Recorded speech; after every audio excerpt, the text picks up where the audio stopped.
Hello and welcome to EastEnders Weekly, your weekly podcast all about, this is new this one, Alright. all about Jacqueline Joss's Instagram story. You're letting out our little secret, our little hidden secret that we follow her and entertain ourselves by her Instagram product stories placement. are quite unique. I mean, She played Lauren Branning, everyone. yes, Jacqueline Joss. and we do strongly recommend you follow her on Twitter. I mean, if you're not already. Instagram. Sorry, on Instagram. Not Twitter. No. Instagram. Instagram's stories. where it's at because it's the stories, isn't it? Because she, but like last night when She's bored, I feel, of life. She's very bored. She hasn't got an acting job. No. And yeah, she's doing like lots of promotions now. She for, likes different companies. She likes to go to public places like a pub or a Costa Coffee and then talk on the phone and say to everyone, everyone's looking at me, but I don't care. And yeah, her product placement. She's been on forums about mums, and mums have been horrible to her, so she doesn't like it on the forums. Yes, she says mums should be able to do what Whatever they mums want. should do. Yeah, exactly. Yeah. Each mum does their own thing, which is fair enough. She was having a party last night with her one friend and her dog, and they were singing songs. She was singing "Thank You Next" Yes. and "Thursday" by Jess Glynn. She was at the top of her voice. We were wondering if her children were sleeping or whether they'd been packed out to go with a nanny or something. And she was promoting those funny like bottles where you have like a big bottle and a little bottle, one for mummy, one for baby. Yeah, and she was basically showing us these bottles and then reading the label off the bottle of what the benefits of it was. I really love these bottles. They're and she like picked up the label. They're made out of this and that, and they're really good. They can keep heat, but if you've got cold drinks, they're good for that too. One for mummy, one for baby, and she's pushing her own line of clothing. No, wait. What? The podcast isn't about Jacqueline Joss's Instagram stories. Oh, I keep Although forgetting. I wish it was. Same. It is about EastEnders. Oh, of course The it is. soap. So we'll be discussing episodes from the 7th to the 11th, they're difficult words to say, of January. And I'm Sharon Carter, by the way. yes, and I'm Denise Murray. Honest. Honest I am. Number 43 Albert Square. Also your neighbours as well as friends. So yeah, we had quite an interesting week on EastEnders. We've had quite an interesting week altogether, haven't we? Wow, rated about 3 out of 10, I feel. 3 out of 10? A low 3. I love that you're scoring out of 10. I would have thought it would be a 5 scoring system. But I think 3 is fairly generous for the situations we had. It was really, I mean, after the highs we had at Christmas, I know. and then they had a big storyline with Mel and Hunter and Ray, and then it's all been forgotten. It's just been like, oh, none of that I happened. know. And Even Jack doesn't care. Jack didn't even mention it. So let's talk about that story. So the first story of the week was, we're going to talk about, is Max and Rainie and Jack. And yeah, throughout the whole week, Jack didn't mention anything once. Not, oh, No. Mel's gone a bit quiet, or Mel's gone missing, or Mel's not here. You know, Especially how nosy he was when she drove up in her car. yeah, watching them from behind the bushes, running toward the door, burning their clothes in bin bags, knocking on the door, offering drinks, and now he doesn't give two hoots. So he's too busy trying to sort out Rainie and Max. No. He's wearing his new jumpers, though. He's got a Well, new wardrobe again. he likes his turtlenecks, doesn't he? Also, where is his kids? His I kids know, are they're again. not there either. Now they're not needed. Maybe Mel took him to Portugal with her. Maybe with Hunter. Apparently Mel was in Portugal, everyone. Just so everyone caught up. Yes, because there was a line last week where she said that she was taking the passport. Yeah, and they had to get lay low. And they had to lay low. So that's where they've been. They've been on holiday. They have been having laying a holiday. Even though they're going to be questioned by the police about Ray's mysterious whereabouts. And I know. Her where they car's were on still in the forest. Her isn't car's it? in the forest. There's and, a big dent in his car. Yeah. Well, yeah, there's a big scratch down the car. Did they take the car to the hospital car park? What happened to the bin bags full of their clothes and all sorts? The gun. Where is all of this? Well, we know. Yeah, there's the gun. Did he take it on the plane with when he's rubbing it against his face? But Is no. Hunter alive? Yes. Okay. Well, at least we've cleared that up. Yes. But anyway, the glass broke. It wasn't a gunshot. It was a kind of But memory shock, wasn't it? The yeah, sound. Apparently we don't know. We have to wait 3 weeks. When they're back with the tan. You had a great holiday, thanks. Yeah. Really rested after my murder. No, so we had Rainie and the baby Abby storyline carrying on. Yeah, sorry, back to the plot. Um, And Max thinks that Rainie is probably not up to the job of looking after baby Abby. I mean, she may have an illness. She keeps fainting. This is Rainie who may have an Rainie, illness. yeah. So they're doing a belated birthday for baby Abby because it's not actually her birthday. It's her first birthday. Yeah, and they got the wrong date. And like Max makes a big deal of it being the first birthday. It has to be perfect, and so does Jack, and so does Rainie. And then later on, Jack kind of says, "Well, she's not going to know that it's her birthday, so why is there such a big deal going on?" It just Well, it's not on the right day anyway. So. But it's not. Yeah, you don't want to taint the child's memories from the beginning. Although she wants to give the child good memories because Rainie had made a memory book for She had. Abby. To prove how much of a good person she Yes, was. she is a good mother, even though Max doesn't believe it. Yeah, Max is... I'm still trying to work out the whole deal that they married so they get custody of baby Abby, which they've got now. But they seem to have actually bonded and made a relationship. Yeah, so are they in a relationship? I think so, because then Max is just horrible to her all the time. Or is that just Max in a relationship? That's just Max in general in a relationship. I was like, what? It's really odd. Are they in a relationship or are they still on this deal? No, I don't think. Is her deal done? Why is she still there? Well, she's pretty much insisted that the deal it's not about the deal anymore. It's all about having the baby. It's all about having the child. Because she can't have a child, which we had drummed and hammered into our heads again and again and again throughout the baby storyline. And now there's fainting. Now there's fainting, and she's anemic, and so there's signs. And Alfie saying, "Not pregnant, are you?" Yeah, and so now there's signs indicating that she could be potentially. We pregnant. don't want another baby on the square. There's so many all at once. Not just that. Why do they feel the need to have to break this big storyline? That was the whole point, that Rainie was devastated and torn apart, needing to have baby Abby in her life, was because this is her one chance of having a baby. Maybe she's diabetic. Maybe she's having a sugar baby. No babies. No, sorry. Maybe she's diabetic. Do you think? Anemic, she keeps fainting. Yeah, that's not a very interesting storyline. She eating sweets all the time, didn't she? When she was making the cake, it was the classic I'm making a cake, making a mess trope. And she was running around with her hands all dirty. It's like, all hot and bothered. It's not that hard to make a cake. It's what, egg, sugar, flour. Well, you don't have Max Branning breathing down your neck all the time. No, he was on the car lot. He was but she's still in the back of her head. Waiting to moan at her at something, so she's panicked. She's dropped the cake that they bought for her. Max had phoned the cake shop and was very implicit of how Abby is spelt. Now, Ben didn't pick this up during the episode. Or did I? And I was being really clever. Were you? And caused quite the ruckus on Twitter because you were spelling Abby wrong all the time. In the end, I had to tell you off in front of everyone. I prefer it like that. I imagine that's the way she would write it. Well, in her school books and stuff. A-double-B-I-E. Yeah, with a heart. But it's not. Even the original Abby Senior, wasn't spelled like that. Okay. They're not the same. You that's how you tell the difference between the two Abbeys. Apart from the TM. But the trademark is how you tell. And the baby at the beginning, the prefix. But I just realised they didn't get Ian to make the cake. That's not very nice. No. He normally makes the cake. Well, he hasn't got his utensils, has he? The Slaters have still got them. What, still? Probably. We won't find that out for 3 weeks. They've gone on holiday. Although the Slater house has been empty, which is annoying me as well. Well, yes, whenever it needs to be cleared out, it's conveniently cleared out, isn't it? The whole day and then at night to bed.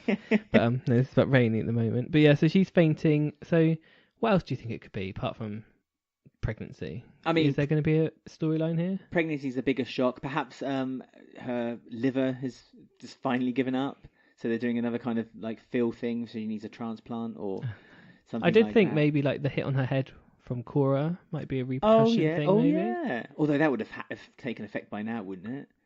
I don't know. That's how our dear Pauline Fowler went, and our dear Arthur Fowler took a while. It's all about that house, isn't it? It's all about that house.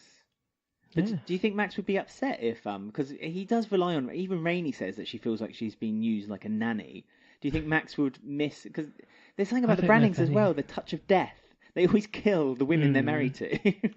Yeah, I don't know where this baby Abby storyline is going. You know, baby Abby is a year old now, and what have we really had? Them just get custody of her. I mean, we're not going to have a Who Shot Mr. Burns situation with baby Abby, are we? Like, she's going to have a fight with, like, some evil character and shoot them. I just hope it's not going to be what we all predict is who's the dad, Jack or Max, because they both slept with each other at the same time. Didn't they? Who's Rainie's? Oh no! I mean, I could bear Rainie being. I couldn't bear that. It just rewrites history again. Plus involves Jack, which we don't want. No, well, Jack should be getting himself involved with again, repeating myself, the Mel and Ray being dead situation. It's a big issue here. It is a big issue. But at least Max resolved the situation. But Rainie wasn't too happy and stormed out halfway through the week. Yeah, because he was like angry because she bought a present and wrapped it up. Yeah, that was the memory book that she bought for her. Why was he angry? Oh, I hate the Brannings. So yeah, she just thought, "Oh, screw you," and she left. Yeah. She the second she walked off screen, like another person came in the door as well. Like he was just stood there. He was hiding behind like the fake sky. How did she not see him? And that guy took the money that we kept getting shots of in the tin. Yes, we saw shots of money in a tin. Even Jack, there was a shot of Jack's eyes looking down and seeing the money in the tin. But again, how did the guy know that he went straight to that drawer? I know he did. He looked in one drawer, then straight in there. Yeah. I don't think, did he look in another drawer? It was just like that. There's money. But yeah, it was so ridiculous. I mean, this is the guy who had to pay Evie off, and Evie didn't seem very interested once he found the money. She just smacked it out of his hand. Kicked downstairs. Well, no, that was before when she was threatening for the money. So we all know that obviously the Branning brothers are going to blame Rainie for this. Oh, yes. So they're going to, I'm guessing they're just going to assume that she's on drugs, that's why she's ill, and then they're going to have a go at her. And then she's using the money from the drawer, which was in the tin, the best place to keep money. She's not really ill. Yeah. Maybe if she is diabetic, and she has, diabetic needles, Max will see them and jump to conclusions. Oh, what these needles here? What you are on drugs. Where's sugar? Baby Abby could have picked them up. Yeah. Jump to conclusions and chuck her out again. You can just imagine, baby Abby, Max walking in and just has needles along the top of her head, like hair. But, I mean, Rainie's 1-year contract, she's got about 3 or 4 months left until they need to renew.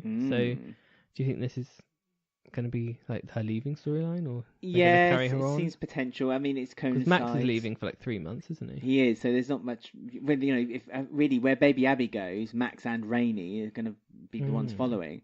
I mean, you saying about them accusing Rainie of taking the money, it does sniff of you taking the money. You're obviously back on drugs. Rainie's then like, no, I'm not. I'm pregnant, and then it'll just be here we go, and off they go into maybe Max says, oh, they start a new life in Twickenham. Oh yeah, that's fine. If that comes through, that's fine, and Jack can go with them. Yeah, but oh no, absolutely. Jack, in fact, encouraged Jack to go off to Twickenham for a little bit and see the sights. A little bit, 3 years minimum. The Baby Abby storyline. It was. It was what it was. It was like every story this week. It was what it was. Not the worst of the week.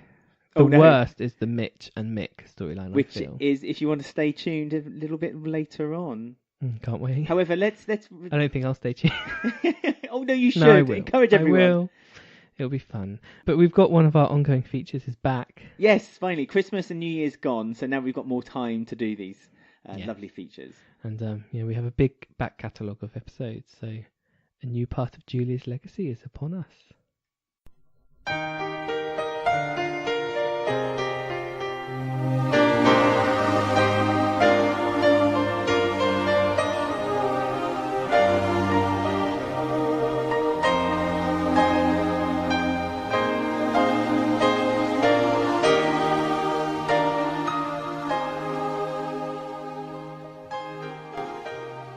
Right, everyone's favourite feature is back. Everyone has to gather around the campfire while we talk about the wonderful Julia's legacy, where we're going through every single Julia's theme that's been used on the show. And we're now well into the noughties, the millennium. Oh, we're there. The bug didn't quite bite us, did it? It didn't. EastEnders is going through its high moments and then trickling down a bit as the noughties go on. Well, the 90s was a strong time for EastEnders, and then Then Den's return was really high again, and then a bit of a low. But then poor old Leslie got himself into a bit of trouble. Not that he was a stranger to trouble in the press, but he got himself in a lot of trouble this time, and it was enough for the BBC to give him the boot. That's right. So we're covering 3 episodes now, because we've recently come into a collection of every single episode of EastEnders.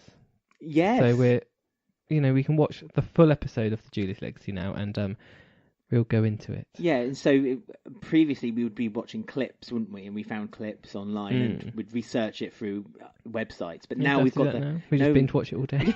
We just watched the old. So we've got the whole collection of these episodes. So it's fantastic. It's fun. So we are on the 24th of June 2005, and we have Zoe Slater who leaves the show. So this is her last appearance. It is. She hasn't been recast yet. Before she becomes the $1 Million... Was it the $1 Million Woman? Or Bionic Woman. Bionic Woman, yeah. Her acting career in America. Which lasted not long. No, but she still refused to come back to EastEnders, even to this day. It's a backward step to her. But good episode this was. It's an excellent episode. The thing I took home mostly was the fact that I didn't realise there was a public toilet. A public toilet, yeah, I know. They have a public toilet set. Well, they've never... I can't think of an occasion they've used it since. And it's right next to Walford Underground. It's round the corners from Walford. So when Kat came out the toilet to chase Zoe later on, she just comes out to the front of the Walford Underground set. Yeah. I mean, to me, that would have been a wonderful set to have used for Hayley when she was giving birth, rather than that drug den. I know, that weird crack house. Yeah, that's. But anyway, we're not talking about Hayley. We're No, talking we're about not. Zoe. No. So yeah, this is Zoe's exit. Obviously she's quite a huge character. Did you enjoy the exit? Did you enjoy the episode? I did. So this was almost the end of Zoe's story when it was Den got killed. Mm-hmm. And it was Sam Mitchell, Zoe Slater, and Chrissy. Yes. Chrissy Watts. And Kat has recently discovered that Zoe has something to do with it. Kat found out that Zoe had hit Dirty Den round the back of the head, and she still believes that she had the ultimate blow. But Zoe now releases that it wasn't her who gave the ultimate blow, because Zoe has just found out herself that she hadn't given the ultimate blow. Chrissy had admitted that it was her, but Chrissy still wants Zoe out the way because she's afraid that Zoe may release this information. Yeah. Chrissy is quite happy that Zoe is leaving to Ibiza. That's something out of her control. So she's sort of like, every time someone comes into the Vic, Chrissy's like, "Where's Kat? Where's Zoe? Is Zoe left? Yeah, I love Please let her go." Her flight's at 8 Very p.m. Isn't panicked. it? She should be gone by now. Very You think panicked. she's gone? She's got to go through customs. I mean, yeah, and the rest of the episode is basically Zoe finally sort of says to Kat, she finally calls her mum, and they sort of reach a truce with each other. Yeah, I mean, there's a lot of to and froing. So Mm. Kat is blaming Zoe essentially for the reason why they've not had this close relationship since it came out that Kat is her mother, and Zoe is blaming Kat for reasons that they're not very close, and so it's like they're admitting to each other that they could have had this really nice relationship, but because they still saw each other as sisters rather than mother and daughter, that this relationship was never really allowed to blossom, and also that Kat didn't really have Zoe's back throughout any situation that Zoe got into. So throughout the whole Chrissy thing, when she slept with Den to get pregnant to keep Dennis, which is mini-me Den, but not Denny, who's Sharon's son. So God, there's so many Dennises. There is. And so because Zoe felt like that Kat never had her back throughout, and especially on this one where Kat was adamant that she needed to go to the police about it and wouldn't let Zoe go, she felt betrayed again one final time. It's sweet though, because it was nice that they kept doing that thing where one person walks in a room, the other person walks out the door, and they kept missing each other. Yes. And they couldn't tell them how they truly felt. Yeah. Because Zoe wanted a cuddle. Yeah. That was really sweet when Stacey went into the Vic and was like, "Have you seen Zoe?" And this is when Chrissy panics. It's like, Zoe's not gone yet. And Stacey's like, "Oh, because Zoe wants a cuddle." I thought that's an odd thing to say. But then later on, Zoe says, "Did you find Kat? I really want that cuddle." She did get her cuddle in the end. She also got a present from Gus and Robbie and Mickey. Yeah. They stole the Albert Square sign, and so she went away with the Albert Square sign underneath. I know, her I arm. want one in my room. I know, I was a bit jealous. Oh, cool, I have to buy one. I mean, talking about Robbie, Gus, and Mickey, imagine having all those three characters on the show at the same time. I know. What a dead weight. There was also a little side story, just quickly, of Pauline Fowler watching The Weakest Link with Sharon. So that was fun. Yes, it was. I mean, if you watch the really, really old episodes of Pauline, it's like it's this new Pauline. I say new Pauline, the mid-2000s Pauline was horrible to see. She was a bitter woman. Yeah, she's a woman who's gone through a lot of loss. She's just stuck in her house, isn't she? But so she I wasn't, think that's what happened to her character. Yeah, she wasn't happy about Dennis eating pizza out of the box. This is Den's Den son, Rickman, Dennis. Sharon's half brother. Yes, / fiance. Who she? Yes. Oh my But, goodness. I mean, yeah, Zoe leaves on the Walford Underground, which isn't like the most spectacular exit. No. But it's nice. She gets to say goodbye to Kat. They sort of leave on good terms, so it's nice. It's a nice end to Zoe. But it made me miss Zoe actually watching it. Same, actually. I would like to see Zoe back. She was a lot more stronger towards the end than what I remember her, because she started off being quite weak, didn't she? Well, she was strong, and then she had, like you say, that weakness with the whole Dennis and the Den and Chrissy storyline, but then left with her head held high. She's still in Ibiza clubbing with her best mate. But it was the last line when Kat says, "There's always going to be that line on a family tree. There'll always be that line between us, you and me." And I thought that was lovely when she said that. Yeah, it was really good. Nice episode. Right, so the next one we are doing is the 9th of December 2005, so a few months later. And this is like the ending of lots of big stories all at once. It was like they were almost giving Julia's theme to everyone. To the end of all the stories of a good era. From 2005. Yes, that's it. So there's like 3 story strands. There's one which is where Pat is going to the trial for Janine for murdering Laura Bill. Yes, because she's a witness. Yes. And she didn't actually see it, but she wants to pin it on Janine because she knows that she killed Barry. So she's now she got away with that murder, so she's now trying to pin the murder on her for this. But she feels guilty that she's almost pinning it on an innocent. Yeah. Even though she's guilty for one murder, she's not guilty for this one, so Yeah. she can't do it. And Frank is returning because he believes that he's the dad, he should be there, and Janine wants him there. Well, he so wants he's a under relationship. that sort of illusion that something's going to come of this. He wants to bring a relationship back together with him and Janine, but unfortunately Janine doesn't feel like the same way. I mean, Janine doesn't even appear on the episode, which I thought was weird. But there's a lot of Pat and Frank scenes, and they're in a lift, and they were talking it through, and she meets Laura's parents.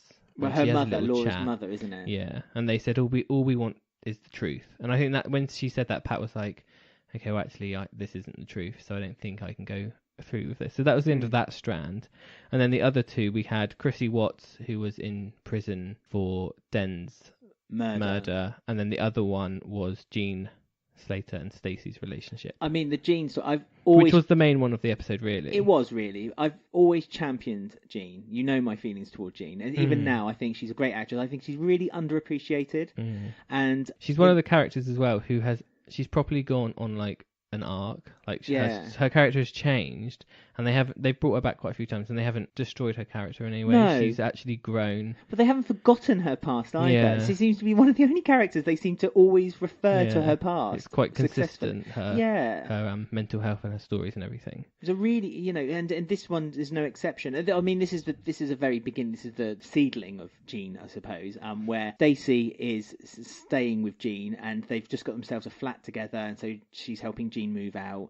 Because Jean's in an area where she's getting almost bullied by her neighbours as well. Her next door neighbour is saying to her, none of them seem to understand her mental health, do they? Well, they think she's just the nutty old woman who lives next door. So the neighbour's telling her to keep it down, be quiet, even though she's not being particularly very loud. And there's a gang of youths who are kind of circling her on their bikes, and Jean's just kind of keeping her head down and walking she's getting on. worried. She hasn't had her Stacey's out, leaves her on her own to get her medication for her. To get her medication. And that's when Jean leaves the house on her own. Yeah, to get the keys to the new flat, and also to get some holiday brochures, because they're going to go on a little excursion as well. And because all these things are happening, I don't know whether those like group of boys were following her, or if it was her like paranoia, or a bit of both. But it sort of disorientates her, where she ends up like in a field. I think the boys are winding her up because there's a scene when they're looking in through the window as well, and she sees them, but Stacey doesn't spot them. But yeah, you could be right. That could be something, a figment of her imagination that you're seeing played out on screen. She ends up. I mean, you don't see anything, but she ends up near like a railroad track, and then the next thing you know, the police are at the house, and Stacey sees that she's attempted suicide. Yeah. And she's in a grotty hospital. Not very nice. I think it was just of the time. It looked worse than Michelle's hospital from 1986. It's before they had the standards increased in the NHS. And that was really sweet, because there was some scenes with Stacey, and you could sort of remember how hard Stacey's upbringing was. She was left on her own to bring up her mum. Yeah, because she finds a picture, doesn't she, of her mum, her dad, and herself when she's much younger, when she's about 8 or 9, and she first of all, she throws the picture, but then she picks it up later when she moves out. Yeah. And this is the reveal. This is when the audience first discover that Stacey had a brother. Yes, Sean. Because she takes the picture out the frame and unfolds it, and there's a boy, and she says, "Oh, hi, Sean." Yeah. And later, Sean is then introduced into the soap. But it was a really, again, a great reveal. Really good reveal. Yeah, that was good. But as you said, Stacey's had to look after Jean all this time. There starts to be showing signs that strain and maybe illness in Stacey is enveloping her now, because she has a breakdown herself when she's crying on the sofa. Yeah, that mainly the Julia theme focuses on the Stacey-Sean reveal. I don't know if that could have worked as a duff, like finding out she has a brother is quite a duff moment, rather than a Julia's theme moment. Yeah, I mean, I think the reason they gave them the Julia's theme is because it was 3 stories all wrapped up. All 3 were finished at that point, and so it was like a fresh new start for the soap. I couldn't say for certain, but was a new producer being introduced around that time or something? I think it was around the time where it was similar to what's happened recently with John York. There was a producer brought in for 1 year, sort of thing. Lorraine, I can't remember her surname, but I think it was around that time, right. when things were getting a bit dodgy. Yeah. But the last appearance of Chrissy as well. Yeah, so she's decided she's going to admit, even though they were going to rake Sharon through the dirt and get her to admit that her dad wasn't whiter than white, she decides she can't do that. She's going to admit she admits murder. What she did was, and she can live with that, and that was like a turning point for her character as well. It really a lot was. of turning points for characters on this episode. And Jake, just to say that this is when she had a relationship with Jake Moon, Alfie's cousin. And he was going to propose to marry her, and she was like, "No, I don't want you to wait for me because it's unrealistic." And Yeah. that was a really nice scene too. And he throws the ring on the roof, and On the Vic roof, yeah. on the big room, and you said, "Oh, that's what Abby was looking for when she fell." Which I thought what's that? Whoops. I thought that was a cruel thing to say, but funny. You never know. It could still be up there. Yeah, Mick could have used that when he was running out of money. She did say it was a cheap. No, he said it was a cheap ring. It's like down Argos, glass. you know, made from glass. Made out of glass by Mel. Mel's, yeah. Right. So the last one we are talking about is the 16th of December 2005. So literally like a week later from the one we just talked about. Yeah, really quick. And this is Nana Moon's last episode because she dies with Alfie. I mean, Nana Moon to a lot of people is remembered as being quite an iconic character. For me, I'll be honest, and even though it was a lovely episode, I don't know if iconic is the right word. She was loved. Yeah. She was to me. She was like a lovable character. See, she used to, even when I watched it back then, she used to annoy me. And darling, is that what annoyed you? Just, I don't know, her whimsy. I couldn't get on with it. Not to say she wasn't she was a lovely character. I just couldn't get on with it. No. I mean, watching it, when we watched it back, I thought, I've been saying, I used to really love Alfie. I used to like Alfie. He was really good. But watching it, I was like, actually, I'm not sure if I did. I know, same. I don't know if I did like Alfie. I don't know. The walls pulled over my eyes, I feel. I feel betrayed watching him back. It's like, oh, he wasn't that good, actually. No, he's not as adorable as a lot of people think he used to be. I mean, there was a scene on the very first one we talked about, the Zoe leaving. There was a scene with Alfie and Zoe then as well, and even then I felt a bit like... Yeah, because he was cheating on her with little Mo. But she wasn't cheating. He was having a relationship with little Mo. Yeah. Yeah, and she was like, "Oh, this is my sister, so I don't really think this is right." And he was like, "No, it's fine." Yeah, it's all right. Like, so you are always a scumbag. Alfie. She'll throw me down the stairs in 10 years' time. Always are a scumbag.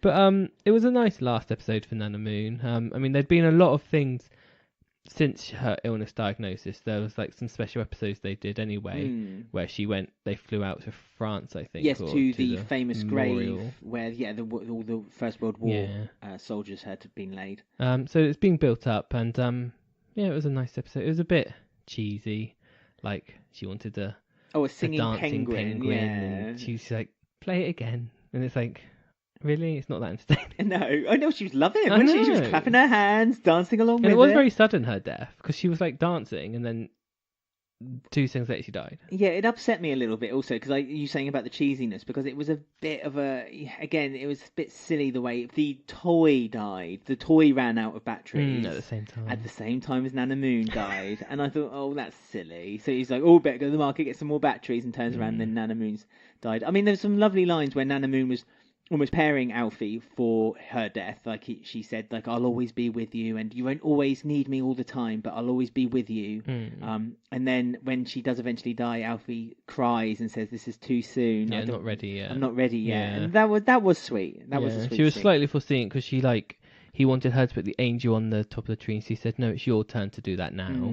So I mean, I know what they were getting at.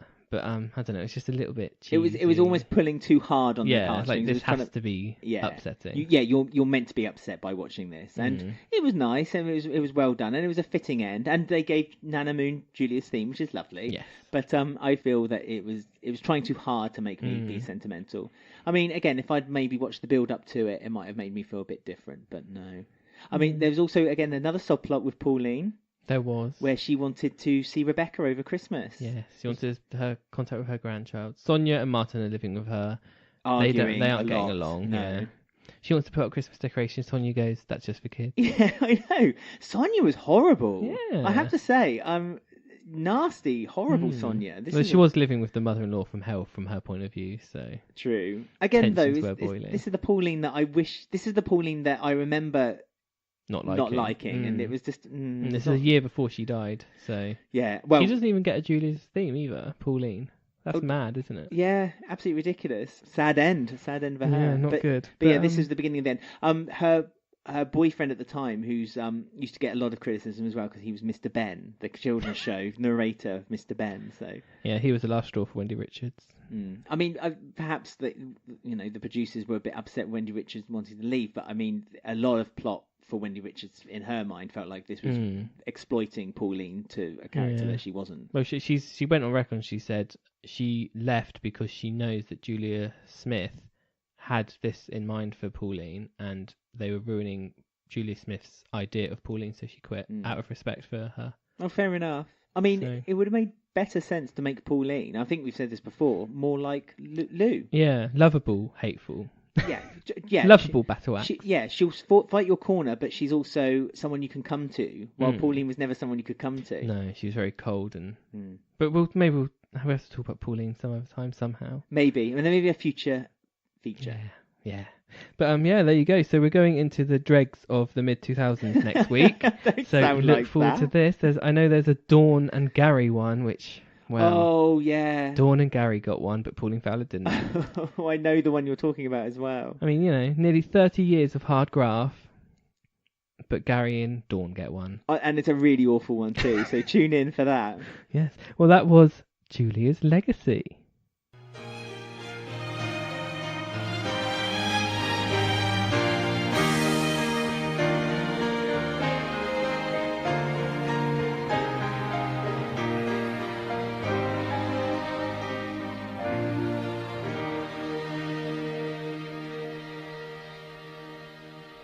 Well, there you go. I hope you enjoyed that flashback. Yeah, you may have noticed it was a little shorter feature because there's something exciting about to happen after this synopsis of the next story that happened this week on EastEnders. Well, something exciting did happen because we had Evie taking centre stage almost this week. She as like a main did. character. She really did. And Before we start, sorry, I just want to ask, do you remember Vicky Fowler when she arrived and she had that American accent? yes. And like 2 months later, she just changed her accent. Yeah, and her reason was because she thought because she's now going to live here for a little bit longer, she thought she'd adopt it. Fit in. Yeah. Do you feel the actress who plays Evie may have, by accident, she's adopted this voice when she was in it? Well, she kind of talks like this. Yeah. She's like we've And I always think said it's slightly limiting her. Do you think she's slightly regretting that now and thinking, oh, I just wish I used my actual voice? And what's so slowly streaming in this new... What's that episode of Friends when Ross puts on the English accent when he's doing a lecture and then slowly filters in his American accent? Do you think that's what she's up to? Well, I think so, because Friday's monologue of her shouting, it didn't work with that weird voice that she does. No, yeah. I mean, if you get louder, your voice does maybe strain a little bit more. So perhaps it wasn't a deliberate thing, or maybe she wasn't putting. I was just wondering if she's having Vicky regret, is what I'm going to call it. Vicky regret, yeah. Maybe. Well, we have Vicky to keep an eye accent on. regret. Well, anyone listening out there, if you notice that she's having any Vicky regret, do. I am. Yeah, Ben is. Tweet us at EastEnders Week and let us know if you notice any Vicky regret. That's Hashtag Vicky regret. Yeah. So we had Evie taking centre stage being quite evil. I mean, there's been a mixed reception online about Evie this week. That's what I was going to say. I mean, I'm really surprised. When Evie was first introduced, a lot of people obviously didn't like her because of her character, but they kind of warmed to the actress playing her. And this week, especially on Friday, I noticed on the social media, that people were not so keen on the actress either. They were panning her quite heavily. I mean, we did have a lot of this last year with Stuart, didn't we? Yes. Where a lot of people seem to hate Stuart, hate the storyline. Yeah. So I don't take loads of notice what everything that's on Twitter. I mean, anything on social media you need to take with not a pinch, a handful of salt, and just think, okay. Because once someone says one thing, the bandwagon then carries on.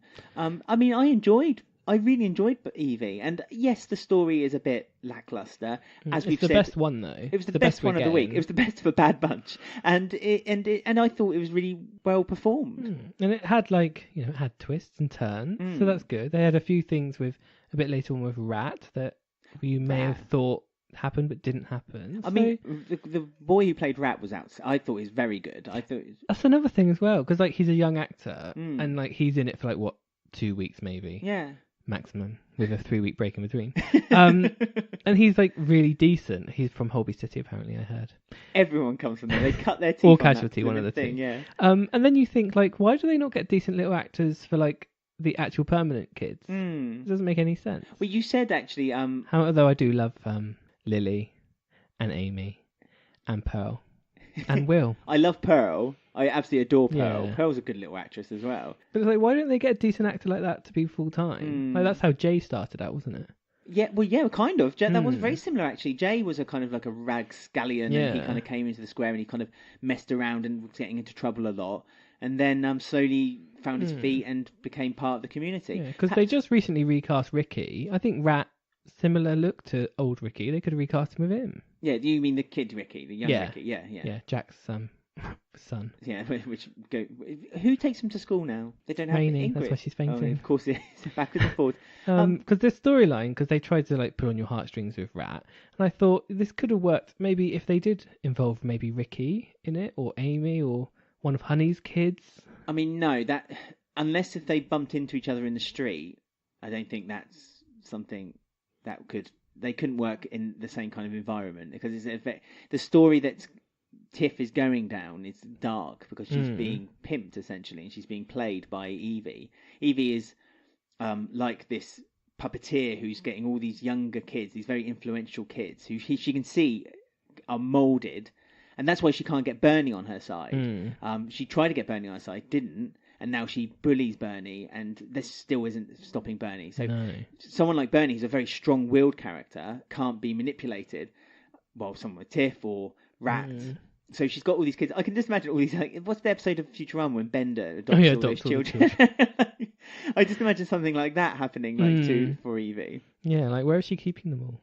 Well, they're just in different empty flats around London. Yeah, anyone who's moved out the block of flats who now have flats around London have all shelled out. But yeah, there was a lot of, like you say, manipulating with Evie, but she did get quite tough on Tiff this week. Like she got like physical with her hand later on in the week when she was holding, like pressing her nails into her hand. But she was buying her presents again, trying to get her on side at the beginning of the week, and she wanted her to lay low because she kind of saw that she had a soft spot for Rat, didn't she? Yeah. And she was like, oh, well, he wouldn't do this for you, so you don't need to worry about him. Well, she He's knows the bottom of the barrel. Yeah, Evie knows she's won Tiff's affections because in the cafe, Tiff says, "What is this? What's going on?" And Evie kind of, again, doesn't play her cards fully. She just says whatever you want it to be. And, that could literally mean anything, but to Tiff, she thinks, oh, she does, she likes me. And especially now Tiff is questioning her sexuality because of, obviously, last week with Bernie. So for Tiff, that's, again, that's the attention and that's the affection that she's always wanted and wanted again from years ago. Well, not years ago, but a year back when she was saying about her Instagram and like they're not real friends. Now she feels like she has real friends, real links, real relationships. And when Evie starts to manipulate, sees that she's maybe not the good character that she could be, she's almost using Rat as a way of helping Evie, I think. I think she thinks that indirectly by being kind to Rat, Evie might pick up on a bit of kindness or sympathy. That's right. Yeah. I mean, you just spoke about last week. It's amazing how polar opposites these storylines are. Like last week, it was really well done and really nice, and it was just two friends and like a sexuality storyline. And then this week, it's like completely flips back again. Yeah. It's weird to try and to think last week was literally a completely different storyline going forward. But so Evie is like manipulating. We begin to think she's manipulating Tiff, but really she's like manipulating Bernie for this drug thing. Yeah, so they're all on the tube together because Tiff wants to protect, because Bernie wants to protect Tiff, and Tiff wants to protect Rat, and Rat wants to get higher up. Well, Rat wants to get higher up. Yeah, Evie's side. That's right. He's basically will do anything for Evie, and he's even doing tasks for Evie that both Tiff and Bernie don't even know about. So he's kind of getting these secret tasks to do. Because he takes like the drugs out of Bernie's bag when she's not looking, when her and Tiff are arguing, and then on the train, the police have been called with a description of Bernie. Yeah, which they automatically know. It's like, doesn't take a genius to know that perhaps Evie was the one who made the phone call, because it was a very apt description. And so they're kind of pushing her for the drugs, and they're looking for drugs. And they're quite insistent that there must be drugs on her, which rings a few alarm bells for Bernie. And then Rat, being a little actor, he's there drinking lots of water. He's drinking lots of water, so you're presuming that he's downing the drugs, quickly hiding the evidence. Yeah, because he's worried, and then he collapses outside. Yes. And Tiff kind of like wants to just get out of there, but Bernie, being the mother that she never was, I suppose, cares for him, and she wants him to go to a hospital and things. And it turns out that was all a big ploy by Evie. So he wasn't actually sick. No. He didn't take the drugs. No, Evie had asked Rat, in order to up his name from Rat to Turd or something even better. Bunhead or Sloth. But yes. Forgot about Bunhead and Sloth. But no one's wifey. No one's wifey. Apart from Tiff. No, but yeah, so he was meant to take the drugs and put them onto Bernie's person, but he didn't do it quick enough. So when the police arrived, he hadn't done it quick enough. So essentially, he could have panicked and he could have taken the drugs, but he hadn't. It was just his way. He just, again, little rat. He's rat by name, rat by nature. Yeah, he knew exactly what to do, and so he faked collapsing. And I thought it was a bit odd because Bernie goes to confront Evie in Ted's flat when she sees him and Rat in there, and Tiff kind of just like leaves Bernie. I thought that was a bit off. Well, especially after Bernie had all that asked... stuff that Bernie had done for her. Yeah, but Bernie had insisted on Tiff after the whole subway train and all the bother they had. Bernie was saying, this isn't someone I recognise. I don't recognise you anymore, Tiff, because Tiff was really not cold, but she was a bit like, let's just leave him. Let's leave him. Yeah, and she kept saying, isn't this a big enough warning for you to stop it now? Yeah. But it's not. And yeah, she said that when Evie walked in, you need to stop. You need to stop. And then, like you said, once Tiff went with Evie to the hospital to visit Rat then revealed to be that he was absolutely fine because she went to the ward and there was no one there. Yeah. After Evie had used physical manipulation because she dagged her nails into her hands, like you say. And then when they got back to the street, Tiff kind of didn't even show any emotion at all. She just kind of saw Bernie. Bernie was like, Tiff, and then walked away. Yeah. And then Bernie went in on her own to follow the elder. Yeah. And then this is when we discover that Bernie... First of all, Evie says that Bernie's thick because she can't even notice anything in front of her face, and then takes out the drugs from her pocket. I didn't quite... Well, really? Rat had put the drugs in her pocket and then collapsed so that when the police came, they would perhaps search her again. Well, and Bernie didn't put her hand in her pocket that whole time. Not once. I find that ridiculous. I don't know. I know if you're cold, you put your hand in your pocket. Yeah, I know. It would make obvious sense. And she'd been walking around all the way to the hospital, all the way back, all the way in the calf, and home again. Well, then she sat in her coat at home. Yeah. And she was in shock and she was just staring at the wall. And Karen was did she really not notice a huge packet of drugs? But that's fine. But yeah, Evie then really does threaten her. She's sort of like, she can't manipulate her, she can't bully her, so she's going to the next level. Well, she is, because she says that Tiff is a friend of hers, and imagine if she does that to a friend, imagine what she does to people who cross her. I mean, I do congratulate Bernie for being how brave she is, and just going in there to the drug leader and trying to stand up to her. But it's going to be quite a dangerous game, because we know that Evie's quite ruthless with the guy earlier when she just kicked him down the stairs. Yeah, and threatened to burn her with cigarettes and things. So I know a lot of people say, oh, she's a stupid villain or she's not very good, but the actress is good at displaying her power, emptiness, but but not putting shallow. She's very plain face, isn't she? Yeah. Nothing seems to bother her. Pushing someone down the stairs or taking someone shopping is the exact same thing to her. Yeah. So I think the actress does do a decent job that way. But yeah, Bernie's going to play a dangerous game. Well, she is. I mean, Evie also showed her disdain for Bernie around Tiff because she doesn't call her Bernie any longer. She calls her St. Bernard. Which... Well, that's what Styx called her quite a few months ago. Oh, really? Jagger, when he said, we got big plans for St. Bernard. And Jagger disappeared. Oh, right, okay. It was fireworks night. Well, that's when they placed the fireworks in the door. I was going to ask that. That's something... Yeah. I just want to mop up a few things, and which is related to this story. The first one is that, again... almost forgotten that the fireworks put through her door, and there was the threats then that they were going to do something. If that was going to be Styx and Jagger, but that was before Evie appeared. But it's just changed. It's flipped straight away.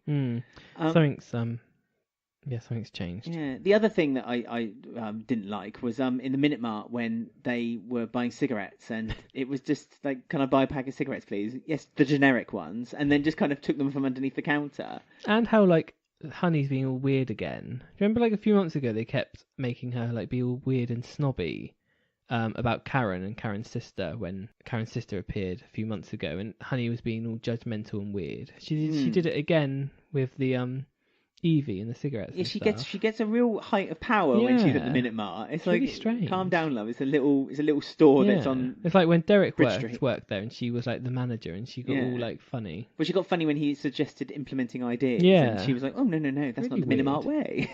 Yeah, I find that odd, that characterization they've given Honey. Do you think that Evie is going to try to upset Bernie indirectly? So use again Keegan in some way, because we've not really touched much on. We know that Keegan gone a bit quiet, Keegan, because he's taking drugs, isn't he? We know he started to take drugs, but there's not really gone any further since. I'm not sure, because I know that Phil Mitchell gets involved with Evie. Oh, so I'm assuming that means Dennis. They get Dennis involved, and Phil Mitchell finds out. All right. So that'd be interesting to see how Phil goes up against Evie, like a female.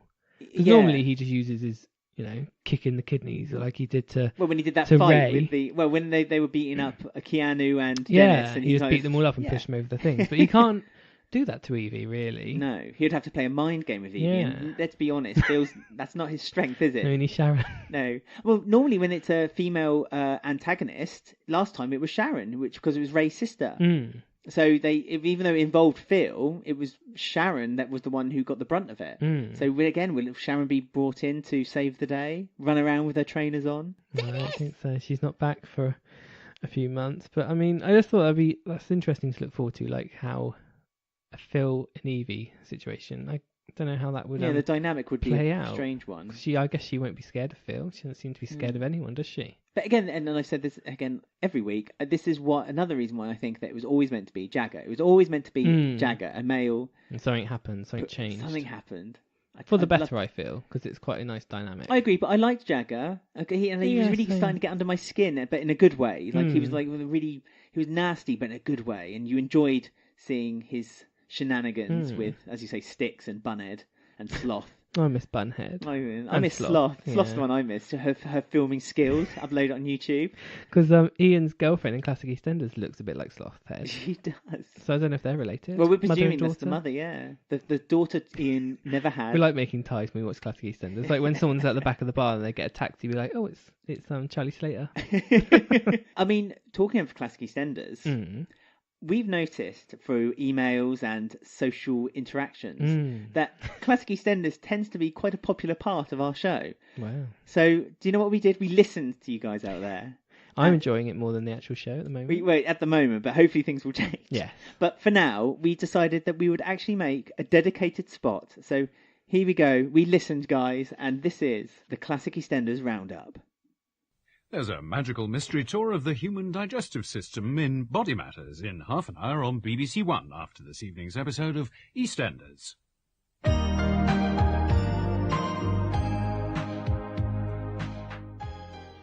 There we go. So we just switched on the TV to 1987, BBC One. It's a bit grainy. It's a bit grainy. It's an old CRT screen, so it's not great, but it does. And there's a nice spinning golden globe. You're right, you painted a picture. I am. I'm painting it up to 1987. Now, we have revealed who the Walford attacker is. Finally. Debbie took one self-defense lesson in the square. Yes, so she, in the same episode, we saw her doing the self-defense Which lesson. is really weird. Her hair was like flicking like everywhere. And Wilmot Brown just walked past her like, maybe I won't date you. Yeah. Well, which upset Debbie. Debbie felt like she'd been used by Wilmot Brown because she said, when you were buying the house, you showed all this interest into me. And then as soon as you got the house, all of a sudden you didn't want to know me anymore. Poor So Debbie. Debbie was very upset. But, Debbie had her day. She had her last hurrah. This is like her last hurrah. In the laundrette. She solved the case. Everyone keeps saying this in the soap. She solved the case, but she didn't really solve the case. Did. The case came to her, and then she attacked it. She dealt with it. She dealt with it big time. She split his fingers into two, cracked one open, I reckon. Yeah, and then Pete came in to steal the thunder. Spoiled. And came running in. We didn't get to see. I think there was maybe a bit more to see to that. And they cut it off maybe. We'll have to look into our old collection. Or our archive, yeah. We have everything. Yeah. But yeah, that was just amazing. Debbie's last ride, because this is probably the second to last time we'll be talking about Debbie, because she'll be leaving by next week. I know, we will miss Debbie. She's in my heart. She was a source of a lot of entertainment for us. Since she had those dirty phone calls, she was just my favourite, because she just reacts to everything. Well, when she blamed the Ali Osman for making the phone calls, invited them around for dinner, and then she had a dirty phone call, and her face reaction was like, well, it's like when people were playing, Ian and Calvin were playing Trivial Pursuits, and she just reacted like... for no reason. It's like, why are you reacting? Young people playing a game like they're expanding their minds? How dare they? I mean, last week, Debbie was going on about how she's a young independent woman. She's joined a women's club that, wants to be like her own person, her own boss. And this week, she started dating a police officer, and now she's literally the police officer we hated from '85 doing the Reg Cox murder case. Yeah. Why they brought him back, I have no idea. This story, basically. They should have brought the other guy back, the blonde weird one, who turned into a security man. Quick. Chris, is it? DCSI Quick. DSSI Quick. Whatever. DSI. But why not bring him back? He was in it like a few months ago. That makes more sense. It Rather would. than this Yeah, no, horrible you're other right. policeman Perhaps who's worse than him. Perhaps the actor of Quick just didn't want to come back. He just didn't like the idea of It's only coming back. a few scenes. I know, but I mean, she's literally been ruined in like a week. Like we moan about how like, oh, they've done this storyline has been forgotten and they'll come back to it in a week's time. I mean, this was a ruining of a character within like a day. Like within one episode, he came to the shop and was like, I've got to go to this French restaurant. And I hear that they're using humans for meat. So I wondered if you wanted to pop along with me. Yeah, come on. Leave your whole life and come with me. Oh yes, I quite like that actually. Yes, I like baguettes. So for God's sake, Debbie, how easily manipulated are you? So not pleased with Debbie. No, and who else wasn't pleased with Debbie? Neymar. Yes.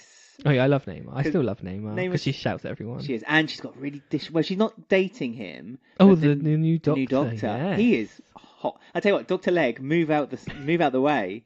I mean, he is a very good looking. It's a shame that they're not bringing him back for the funeral, but they recast him like in 2004 as a different doctor and it's the same actor. Oh, really? So that's really stupid. I mean, I looked up the actor who plays the Doctor on Wikipedia, and he's now like one of those models that kind of not a catalogue model. He's like one of those models that you see in a meme. Kind of, yeah. You see in like a business catalogue. So he's like doing a pose with a pen in his hand, like looking at a bar graph and stuff like that. Yeah, that's what he does. Yeah, I like him as a new Doctor. Yeah, very nice. His heyday. Dot has been entering lots of competitions. Which is one of my ongoing favourite B storylines ever. Oh, anything with Dot and Ethel, it literally sign me up. I am there. The way she wears her headphones like under her chin so she doesn't mess up her hair is so funny. With Dot's on a Walkman, which to Dot, this is the greatest thing on the planet. Ethel calls it a pacemaker. She does. And Dot doesn't know what heavy metal music is because she won a couple of cassettes. Yeah, free ones. 2 cassettes. Because Neymar tried to upsell from batteries to cassettes. Well, this is when Neymar told the policewoman where to go because like women don't know what batteries are, and she's like, actually I do. Double A's, here you go, Dot. It's like nice one. That's why I like Neymar. She fixed her own roof. She did from a book. Does electronics. She's all that. She's doing all the orders. Well, she started a shop from nothing, didn't she? Good old Neymar. But yeah. Dot's now well into her music, and she gets really angry when people like tap her on the shoulder or ask her for help when she's listening to her music because she thinks that's rude. She thinks they're being rude, even though she's working. Yeah. She's covering for Pauline a lot because Pauline's had quite an eventful week as well. She has. Arthur's coming back from his stay in the hospital. Yes, and Lou feels a bit guilty. So she's that was a lovely bits those were. Overcompensating by cleaning the house. Because we mentioned how Lou was being a bit horrible, bit Pete Bill, we'll say. Yeah. But she was like dismissing mental illness because it's not something that relates to her. Well, Pete Bill still. No. I wish I could go to a mental asylum. Get me out of my murder charge. Pete Bill's been awful. That last week when I said I felt sorry for him for one scene, it's been wiped off because awful. It's like when Kathy asked Dot and the potman Tom to apologise to him. So they did. Yeah. They went up to him, quite nice for Dot actually, and said sorry. And he turns around and goes, "Oh, I want you to just burn in hell." Yeah, and then walks over to Michelle and goes, "All right, Michelle, how are you?" Exactly. So I think he's bipolar actually. Oh, big time. He's a nasty piece of work. I just want to say, and I'm sorry because I haven't got the name, but the lady, and I'll do a shout on Twitter, the lady who sent me the tweet after last week's show of Pete Bill wearing the makeup. That was amazing, and thank you so much for sending that to me. It's what we needed. It was exactly what we needed. It was fantastic, so thanks for sending that to us. Oh, and we have to talk about one. I think it's my favourite episode I've watched so far. Previously, favourite episode, or one that stands out in my mind, is when Pat first arrives and her and Ange have that drink upstairs, and it's just hilarious how they just get drunk and laugh, and they're so loud. But the episode where Angie decides to empty out all of Den's belongings and brilliant. takes it, it's so amazing. The whole episode was brilliant. Yeah. And all the things were interconnecting to each other, like we want. And he'd left Simon and Lofty to do the invoices and not let the guy know about... the guy from the brewery was there as well. So basically, but there was 3 stories happening at the same time, because at the same time Simon was trying to catch up with Sharon and have a meeting and have a bit of a date together. So they were all kind of mixed together. Yeah, it was so good. Yeah, when Jan is like thrusted into the hold. Yeah, because she's leaving him as well. Yeah, and so she's like, "Oh, I've just come here for a couple of things." It was like a couple of cassettes and a book. Yeah. But Angie's taking her pictures, the VCR, the kettle, the she has oven. bags, yeah. And then Lofty brings the telly back up and says, "I don't think you should take this." You know, she's like, "It's mine. It goes where I go. Get it back downstairs." There's a wonderful scene when she's going down the stairs and she's kind of scooting, letting past the brewery man. The brewery man's going up the stairs, and she knocks the photo. And it, as you said, it seemed improvised. Yeah, it seemed like it wasn't meant to happen. She kind of turned around and went like that, looked at the picture and went, "I'll have it," and then put it in the box. Yeah, it's just amazing the way absolutely brilliant. Yeah, so good. Such good writing the whole way through. And that he's like, they're trying to hide the invoices, and she pops her head round. Yeah, so she's like, I know where they are. I know where they are. I'll show you where they are. It's just amazing, because no one feels sorry for Den, because he's horrible. Jan's seen through him. Yep. Because he's allowed to cheat, but she's not allowed to meet someone. So she was like, well, he's offered to marry me, actually, in Italy. It amazes me how people just offer proposals of marriage. Because the Lofty did that as well. It's like, will you marry me, Michelle? And Mr. Quick with Debbie. Yeah, we're not actually dating. Marry me. It seems really odd. But that's the last of Jan. It is until 2004. No, 2002 or 4, where she appears for Angie's funeral. Yes, exactly. But and it's a shame, because I like Jan, actually. I thought she was a bit of difference from the whole soap. Because when she was living with Den, it was really good how he kept trying to put a hold on her like he did Ange, but she wouldn't let him. No. It was really good dynamic, and to see how Den hated it, so he then went elsewhere. And then started seeing other women. And also, it was a good dynamic when Angie bumps into him, when Angie worked behind the bar, and word got round, and everyone started going back into the Vic. It was really, really busy. And Den comes home, and he's drunk, but she's sober. And she's like, oh. So it just goes to show that Den was the bad influence really on Angie. But yeah, great. It's going to be a shame when Angie leaves. We've got another year of her. We have on the show, so and she'll be working at the Dagmar, I believe, very soon. With Simon, I think. Yeah, the Dagmar's coming out, and Wilmot Brown loves rubbing it into Den's face, doesn't he? He just goes over there, has like a whiskey, he's like, "Oh, by the way, the Dagmar's doing really well, and I'm going to get lots of clients. Bye." Off he goes. Different class of men in here, of course. Different class. It didn't bother you. Yeah, I like Wilmot Brown. Current Wilmot Brown. I know. He's really nice. It surprised me because I know what's about to happen with him, and it's like I can't see it. It's because Leslie Grantham left, so they needed to create a villain. Right. Sadly. Anyway, we're not quite there yet. No. And a quick shout out for Esmeen Osman, who is now our new Cassie. Yeah, I know. Not quite the same not Cassie. Quite. No. Because we love Cassie. Shall I do it? If you want, it's your last chance. Hit me! And Punk Mary, who's looking for the money still. Oh, Punk She's Mary. really going into a downward spiral of leaving her baby anywhere. Yeah, I know. Literally anywhere. And also offering like people to use her space, as long as they're looking after the baby at the same time. It's really funny. And she left the baby with Dot when it was only meant to be for a couple of hours, and then ended up leaving her all day. And Simon and Sharon got away for their hotel, but it wasn't right for Sharon. Oh no, it was too posh. Too posh. She couldn't do it. Yeah, she couldn't do it. She couldn't do it knowing that they're on posh sheets. Special. I don't just sleep with anyone. Or roll on 30 years. Yeah, exactly. She'd change her tune. But I do love the final shot, and it's a good way to end, is when Simon is laying in bed, like under the covers with one eye hanging looking out, angry. looking angry, and Sharon's looking on the sofa, wrapped just up, staring at it. crying, staring. So there we go. So we've got another week of Classic EastEnders coming up next week. Have. It delighted me, and it made this week's current EastEnders feel that bit worse. Absolutely. Nice way to sum it up. Well, now it's time for us to close BBC One down for tonight. We're glad you could join us, and we hope we'll meet up again tomorrow. But for now, this is Malcolm Einan wishing you a very good night on behalf of everybody here at the Television Centre.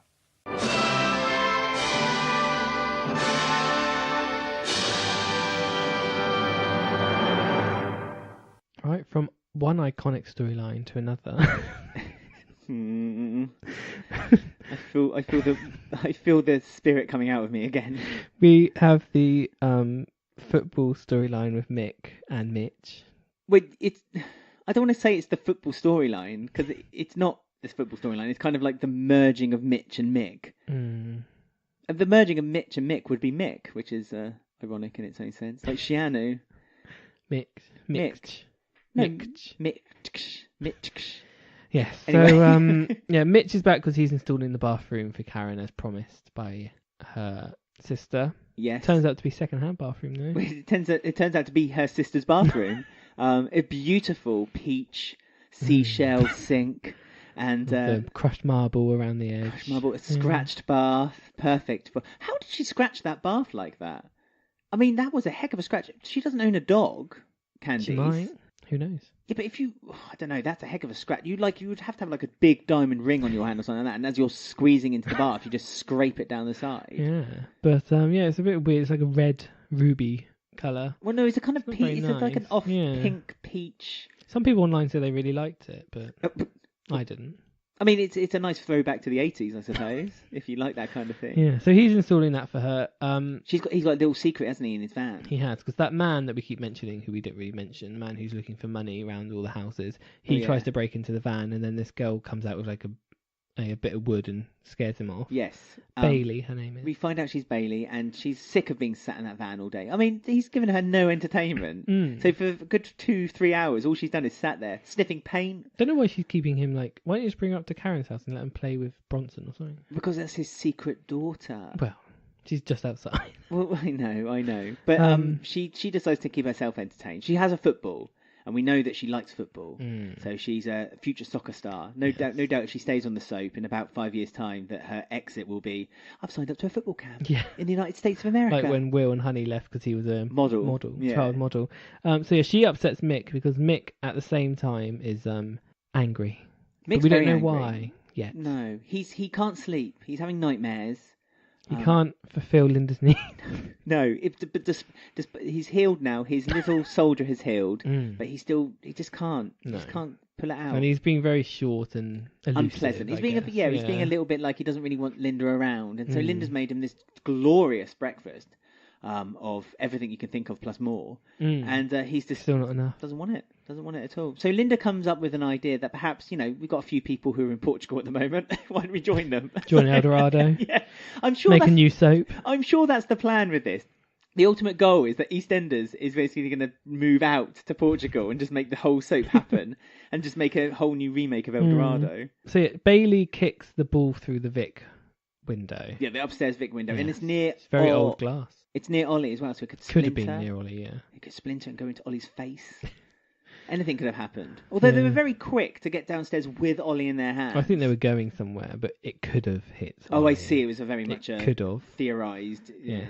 That really old glass that's been replaced when the Vic burnt down all those times. Well, that Edwardian glass.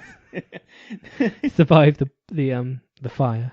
Then we just had this ridiculous storyline which I had no need for, where they were doing this football, like dads were watching their kids, and like the coach was in the dark changing rooms and put towels over all the windows. Yeah, Mick feels guilty, so buys Bailey a football, and asks Karen where he is, and then they says at the football practice, and as you say, they're like, "Where's the coach? Where's the coach? He's not here." And so they go and visit the coach. He's in the dark toilet on his own. And as you say, he's got the t-shirts and the cardboard box over the window. I don't need this rubbish. It's just this took 2 episodes. I just want to make this clear. This is 2 episodes. They're like monsters. They're horrible kids. Yeah. And then when they were out there doing it, they were just normal kids. Well, they're normal kids. Yes. Okay. Admittedly, one of the kids, slightly loud. Well, and they kicked a football toward Mick's face, which was brilliant. But I mean, they're hardly monsters. It's just ridiculous. So Mick and Mitch and the trainer decide that they're going to work together and look after the kids and make this practice the best it can be. And so Mick comes running out with his whistle of power and shouts at the kids, "We're going to whack down some cones and do a bit of passing." And then that's basically his training. So getting forwardly cues, they won't do it. And as they started to do it.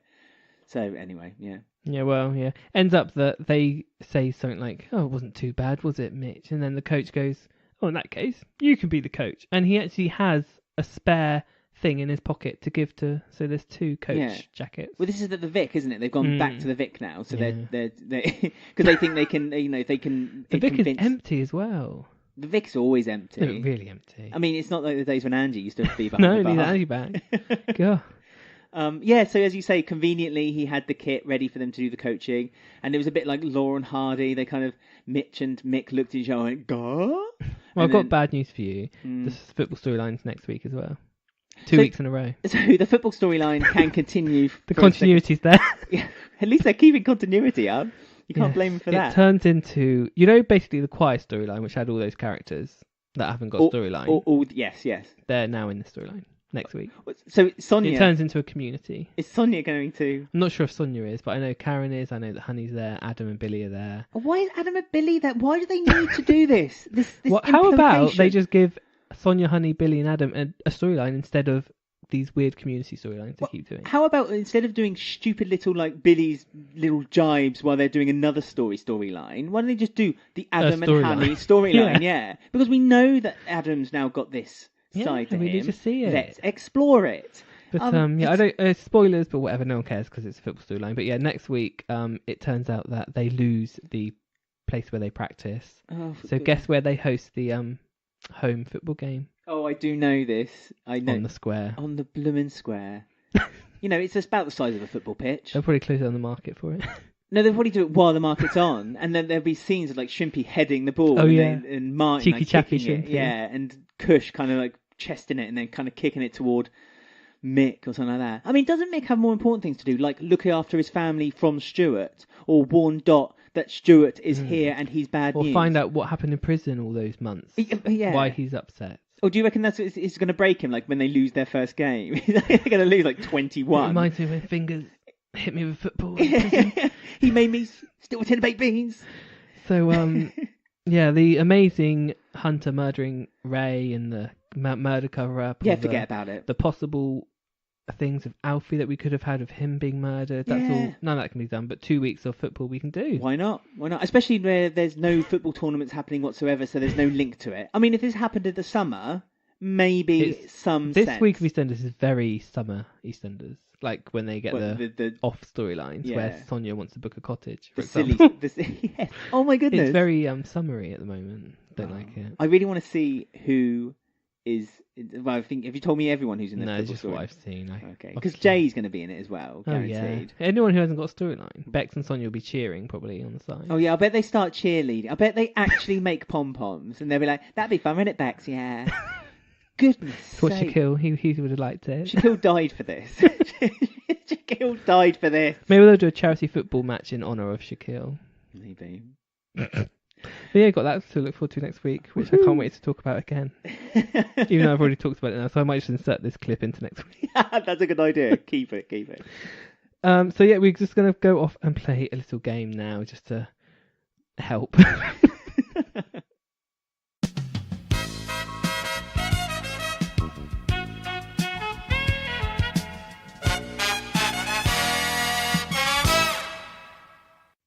Okay, it's time for another round of everyone's favourite EastEnders weekly game. That's biased.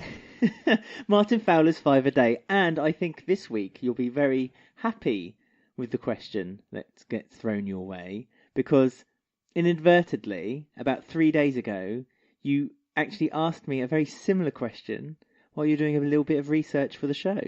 Oh, I should ace it. Yeah, you should have the answers already bubbling around in your head. We'll see.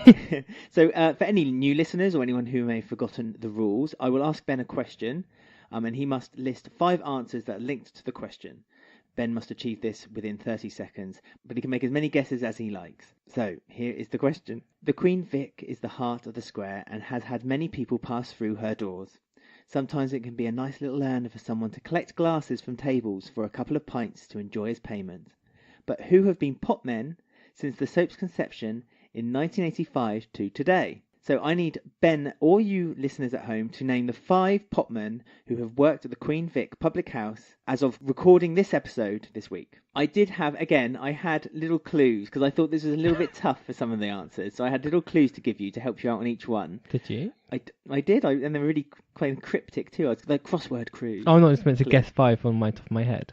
Because I didn't think you would guess 5 on the top of your head. So I'm writing stuff down right now. I can see. And I thought this would be really a bit tough for you. But clearly, as I said, you had a bit of a head start when you did a bit of research earlier this week. So anyway, enough waffling. Here we go. So you have 30 seconds to name the 5 potmen who have worked at the Queen Victoria Public House, starting from now. What happened to my clues? Do I not get them anymore? You don't need clues. I might help you. Well, I do because I'm stuck on one. You're eating your time. Well, basically, every potman is the same character. So, a man who's retired. Okay. So, Tom is the original one. Tom Clements, yes. Hate him. One of the few to die in the Vic. Yep. Patrick. Yep. Jim Branning. Yep. And Ted, because Ted's taken over Correct. recently. So there's one more. So I'm trying to think of one more old man. You got 5 seconds. He died of a heart attack in Stacey's flat in 2016. 2016. Time's up. What? Time is up. You did spend a lot of your time showing off that you knew the first four. I wanted to explain how I knew 4 straight away. Oh, Charlie. Charlie Slater. Oh. Charlie Slater was the 5th Popman. See, I don't count him as quite that old yet. Well, he died. Yeah, I know. As you said, He's not in the same age bracket. Yeah, bar Charlie Slater, who had a bit of a long story thread beforehand. Yeah, they were very similar characters. Yeah. So, Tom Clement, do you want me to give you just for a bit of fun, do you want to know the clues I had set up for you? You did the work, you might as well. Thank you. So, for Tom Clements, he was introduced as an allotment neighbour for Arthur Fowler and stole Arthur's leeks after Rowley tore his apart. Mm-hmm. For Jim Branning, I put grandfather of Abby, Lauren and Oscar. And Sonia. Granddad. That's my impression of Sonia. Opening up that box. Ted, I've already given you Charlie's. Ted Murray moved from a high rise to live on the square. Because that is literally the only story he had. And likes chess. Oh, and his wife died. And Patrick Truman has 2 sons and 5 grandchildren. I thought that was really cryptic, that one. I thought, oh, that's a toughie. So I genuinely didn't think you know. But then, like as I said, we were sat on the sofa one evening and you looked up and went, oh, what's that job called when they collect glasses in the Vic? And I went, Potman. And as soon as you said it, you went click, click, click, click, click. And I thought, oh, here we go. No, I just know that they're all... If there's an old man who's retired, that's basically his job to get him in the community. Yeah. Well, it gets him a few stories, doesn't he? He can stick his nose in it from here and there and kind of give My favourite Potman is probably Jim. Just for anyone who cares. Jim Branning. I like Jim Branning as a character. My least favourite Potman is Tom or Ted. I've grown on Tom. I like Tom. Oh, so Ted then. Yeah, Ted again. Ted's another one that just seems to have just gone missing. Potter's about. Ooh, pun intended. So there we go. How did you guys get on at home? I hope you did just as well as Ben. That was Martin Fowler's 5 a day.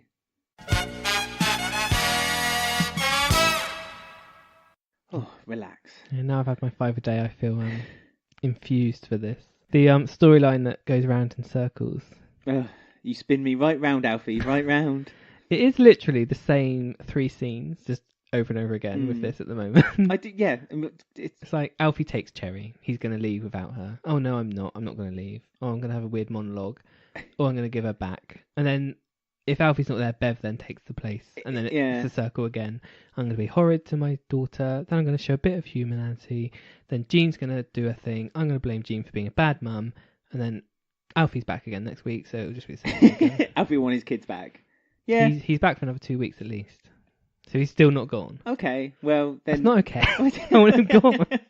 I mean, he won't go. I mean, there were a few hints to show that Alfie is going to miss his children. Yeah. I mean, that needs to be maybe looked into a bit further. I mean, he got a bit upset when Kat said that she was going to see Walford on Ice. Okay, let's start with this. Walford on Ice. What is Walford on Ice? I mean, when they do Disney on Ice, they're Disney characters. And you can have like Shrek on Ice or any kind of cartoon. Yeah, because you can Walford on Ice. You can have Sharon.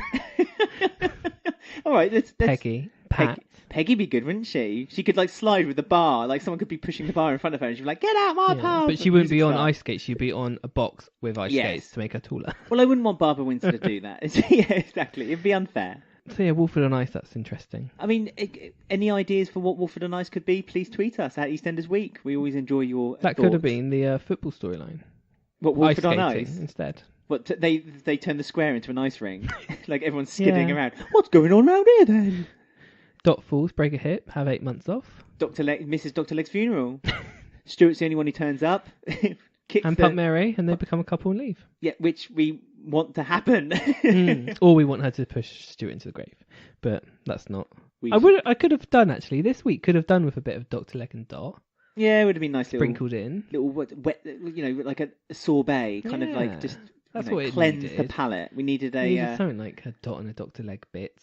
Looking at old photos of Ethel. That's what I want. A bit of nostalgia. Well, it's because we like the classics, and like a bit of nostalgia kind of feels good. That would have gone a long way. I mean, Alfie again just carries on being Alfie. He's kidnapped Cherry, so he goes to sit out on the bench in front of the Slater house.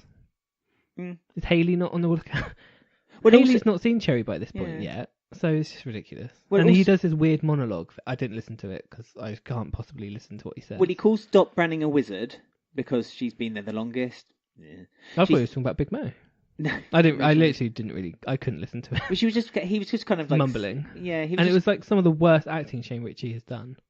Well, actually, I thought the monologue was some of the best. Mm-mm. I thought the monologue was okay, Mm-mm. but it was typical Alfie when he was doing the monologue. That Alfie's kind of like telling stories and being a bit cheeky with. Yeah, but we've the had these narrative. over Christmas week. We've had these monologues, and that was probably Alfie's best recent acting skills. They were quite decent, and then we're just hearing the same stuff again, but Yeah. worse. I mean, the biggest shock for me is the fact that Ian allowed Alfie to kidnap a child when it Yeah. happened to him with Yeah. Cindy. Yeah, Would really? I know. I don't know. I don't know. And Alfie had just stolen all these things from Ian, but Ian doesn't know that, does he? No. Oh, yeah, because he stole the TV, but then stole the one from the Slaters. I mean, that's still not been explained. And then, No. the attic room, that's now just kind I of know, we were so sure that was going to be a plot device. Yeah. It wasn't. The fireplace was, but not the attic. built in like a week over Christmas. Yeah. Worked We over... thought it was a rush plot device so it could collapse Christmas week and Yeah. be dramatic, but it wasn't. It was just this is worrying because it's basically an excuse for all those characters to now stay in the Slater house. Well, add more. Yeah. Because Bert and Ernie and Tommy. are now staying in the house as well, so Yeah. the numbers have increased further. That made me laugh as well. Alfie wants Cherry, but he's like, "Oh, they're boys. They'll be all right. Yeah, They know I'm a yeah. good dad, so it doesn't matter." Yeah, but Tommy is really he loves his dad. Tommy's a real dad's boy, and he wants Yeah. to be with his dad all the time. I mean, that's going to be the scumbag. he is. I think that's going to be the biggest break, the Tommy and Alfie one by the end of this.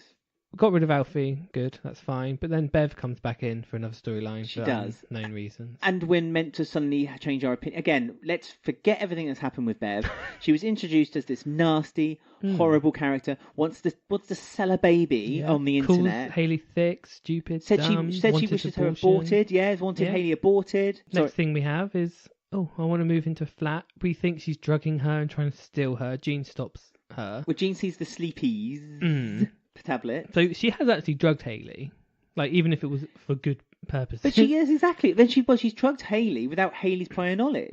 That's illegal. That's actually illegal. Do you remember when Stuart drugged Kat and nothing came of that? Yes. Oh yes. Oh, I've got that GIF as well, haven't I? Of her falling backwards in the bar. So yeah, and then they cut to this overhead shot of Bev on the phone cancelling her appointment to look at this flat. Yeah, because that wasn't a lie. She did want to look and for a she's flat. crying, and it's like I know. and it it lingers on her, waiting for us to be like, oh, yeah. But no, I refuse to feel sorry for Bev because it's ridiculous. Also, I thought she had no money, so how is she looking at this flat? Well, we don't know if no. This is a housing association flat, so she's being moved from a B&B to. So basically, she's using Hayley as a way to get up the ladder. I think you might be right there. I think she's using Hayley in order to get a proper accommodation rather than staying in this B&B. And we had another scene of where Bev was laying into Jean, probably the most she's laid into her, to be fair. Yeah. But they always have the same conversation of... Again, she doesn't like Jean. There's clearly some animosity between them, because I think Beverly doesn't like being told by Jean how to raise a child or how to look after children when she feels like Jean did a pretty poor job herself, because she brings up, doesn't she, that the school warned you that Sean and Stacey were in trouble, and you wouldn't do anything to help them, and you Well, it's lucky we did that Julie's Legacy just now, because we talked about that exact storyline. It's a good link. It's we've had Jean and Bev say this, I think about 3 times now we've had this. I think to be, again, not that I'm defending the writers, but it was alluded to but never outright said. No. And this time, and it's been outright said in front of Hayley as well. Like Hayley hasn't heard this, and so Hayley was quite surprised when she heard this about Jean. And it's one of the best lines from Jean when she says, "I'm bipolar, stuff happens." It's like, true. I like that because it means that Jean's accepting that she has this illness, and now, before, she wouldn't accept it or talk about it, or she'd always fluff it away. At least I suppose that shows that Jean's grown up and she's accepted that she has this and it is what it is. Well, I've got it under control. Exactly. This shows that Jean does actively take the tablets as well. So then again, if they start doing the storyline where I don't know if Jean's taking her tablets like that, hopefully Hayley as a character would have sense and look up and said, knowing Jean, I think she would. Yeah. And I don't think this is a problem with Jean any further. Yeah, we get Sean mentioned, which is nice. Yeah. They like teasing Sean to us, don't they? Because everyone likes Sean. Everyone loves Sean. And then we have a big storyline next year with Jean and Stacey, which I think is nice. Because since her return, she's not really spent much time with Stacey. It's all been Hayley orientated. So I think that's needed next year for those two to have a storyline together, Stacey and Jean. Yeah, no, I agree. There should be a mother and daughter bond returning between them two. It'd be nice to see it. But yeah, as you said, you summed it up pretty much in the first 30 seconds. Going around in circles. It's going around in circles, round and round and round. And we'll be back again next week. I'm sorry, the same roundabout will be boarded again. That makes me laugh as well. Like, they've been able to do the Slater storyline over Christmas, over New Year, and this week and next week. Mel Hunter, they're not back for another 3 weeks. I know, and the Mel and Hunter one would make more sense. Give the baby Cherry a break, for heaven's sake. Let her have a chance to just breathe and actually have a story which isn't about who wants to her take the most. her away. Yeah, exactly. Just let that story. Let her be a mum for a bit. Let Hayley be a mum. Let her go to the Minute Mart and have the cashier stand there for half an hour working out what change she needs. Just let her have that moment. Yeah. So we've got some new section to end the show on this week. We have. So it's time for a brand new part, which is called Who Won the Week.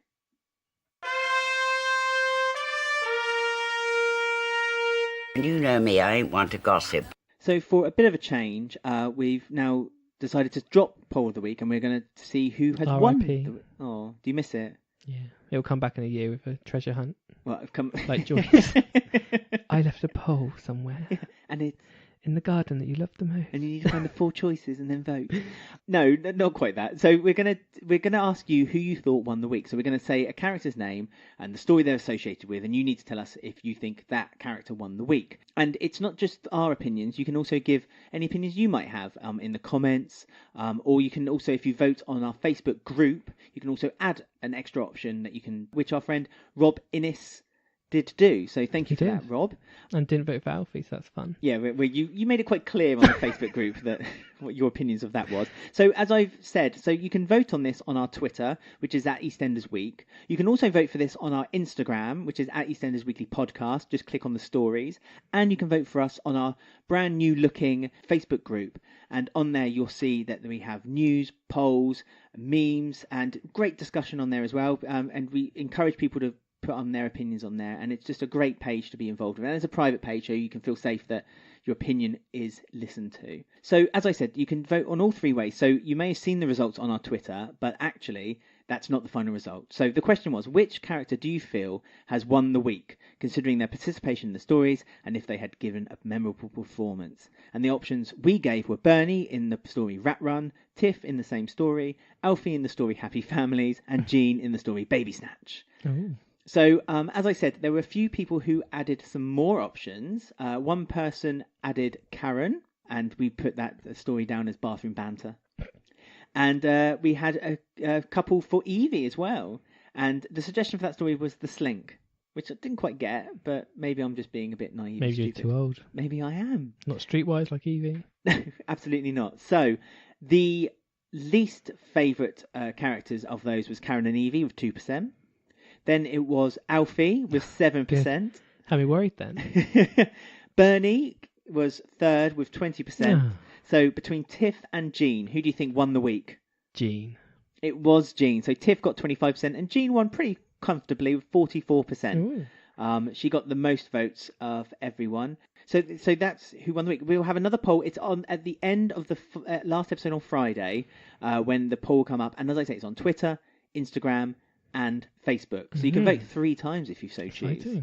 I would have preferred Bernie to be a bit higher, but anyway, so we just got a few comments from people with their general thoughts of this week's EastEnders. I bet you can guess they're glowing. So we've got Kathy Lars, who says, I just need to get through this and get back to Shianu. Yes. With actual Sharon on screen. Oh, sorry. Yes, I want Sharon back. Jay needs to have a plot as well, because Lola is coming back and maybe this madness will finally end. Do you think that we've talked about this before, Jay and Lola, is that going to be something? Because they're showing signs that it's going to be Jay and Ruby. I know. So is this love? I just want Ruby to leave. I'm bored of her. She's not appeared for ages. Well, she just posted on Instagram a All her stack of scripts. I know, she keeps posting them. I know. One day she's going to leak something and she's going to get in so much trouble. But she's still on holiday, even though she's got the script. So the script's been sent to her. Oh, wow. Fancy. I know. Lovely. She's got a lot of scripts, though. I'm assuming they're not all her. She probably doesn't appear in like any of them. No, they only give them the script of what they're in. No, So- she had loads. No, honestly. They don't give you the full script of the episode. Well, so Get ready for a two-hander then. They'd have to... Right, Caddy S. Lover says, dropping storylines at key moments has been common theme with John York era. Hopefully Kate Oates improves plot pacing and block storytelling. We've got Irish Terrence, who says, another poor episode tonight. This was on Friday, when there was 2 poor ones. Did the writers go on strike this week? Why are they ignoring the Mel Hunter race storyline to show a kid kicking a ball through a window and Alfie feeling sorry for himself? I'm surprised when they kicked the ball through the window, they didn't do another gunshot, and you saw Mel looking out the window. What's that? Getting paranoid. Or they show a clip of Ted in Australia going, what's Yeah. that? PTSD. Joyce? Matt Cherry says, apparently Mel and Hunter have fallen into the same black hole as Kathy has. R.I.P. Kathy. She's coming back. We know, I she know. is. She's filming, so it's all good. We leaked that on our group, by the way. We did. So I posted up saying this time last year we had Mel return. This was this week last year. Yep. And the Ahmeds arrived back on the square. So Masood and his auntie and uncle came onto the square. And it was like the heist week this time last year. That was happening. Oh, what, the one when Mick was running in his slippers? Was it that and week? Keanu was, Goodness me. Still going on, wasn't it? Yeah. I mean, it's just to beg for that throwback. To wish that was happening. I remember this time last year we were wishing that the year before. This is getting bad. We're never happy, are we? No. So where we asked, have you enjoyed their first year on the show? So Rob Innes says the Ahmeds, yes, great characters that I can't wait to be developed further once Kate Oates gets her hands on them. Mel has been all right, but she's also been a victim of block storytelling, which has sort of ruined any traction she has in her stories. Yeah, well, another victim of it recently. Yeah. So Melanie Williams says the Ahmeds are great, and it's nice the way they have just been the square's caretakers, similar to Lou Beale. Remember when Hassan died and Lou was there? So she's saying that Ahmeds are quite similar to Lou, which I kind of get actually, because she's like that care, because Hayley keeps going to her for advice, doesn't she? That's true. I wouldn't mind that actually, especially when the 2 new Ahmed members join the soap, which is soon, I guess. It'd be nice to have them as Arshad and Miriam as the kind of go-to people for advice. And then we just had a few on Twitter about the same subject. I'll just read a few. The Ahmeds have sadly been underused. However, when they have been used, they've been great. Fingers crossed we see more of them when their granddaughters return. And then we have Sam Mitchell. Not the Sam Mitchell. Yeah, she says she loves Mel, but the Ahmeds are a bit crap. Just wait till later this year, babe. Your fave blonde will be back to liven things up. There's a little hint. Yeah, so... I'm surprised Sam Mitchell likes Mel, because Mel's not a huge fan of the Mitchells, is she? No, that's interesting. She might be back. Curious. Well, might be. Who knows? Wow. I just want to say to the BBC writers, don't you ever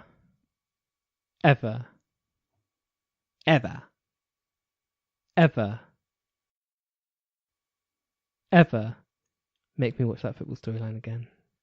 Ever.